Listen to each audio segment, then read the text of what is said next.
మీకు ప్రాణం పోయే జబ్బు వస్తే ఎక్కడికి వెళ్తారు? మరి ఆసుపత్రి ముందు గుడి ఎందుకుంటుంది?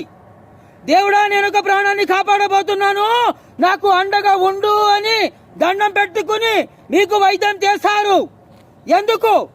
తను చేసే పని వెనుక దైవం ఉంటాడనే నమ్మకం. నువ్వు చెప్పిన విజ్ఞానాన్ని నమ్మే సైంటిస్టులు సైతం శ్రీహరికోట నుంచి ప్రయోగించే రాకెట్ పత్రాలను మొదటి దేవుడి పాదాల ముందు పెట్టి పూజిస్తారు. ఎందుకు? తమ వెనకుండి లక్ష్యాన్ని నెరవేరుస్తాడన్న నమ్మకం. భగవంతుడు సృష్టికి తండ్రి, ప్రకృతి తల్లి, వాటికి పుట్టిన బిడ్డే ఈ విజ్ఞానం. అది తెలుసుకోండి. ఆగండి, వాళ్ళు వచ్చింది నాతో మాట్లాడడానికి. మధ్యలో మీరు జోక్యం చేసుకోవడానికి వీలు లేదు.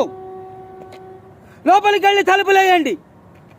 ఈ మట్టి కోసం, అన్ని మతాల్ని అమలు పోస్తున్న ఈ నేల కోసం తన బిడ్డలే మతం మధ్యలో కొట్టుకు చేస్తుంటే కళ్ళు లేని ఈ తల్లి కన్నీళ్లు ఎవరికి కనిపిస్తాయమ్మా? ఇక్కడ రక్తపాతం జరగకుండా ఆపడానికి 4 రక్తపు బొట్లు చిందిస్తే నష్టమేమిటమ్మా?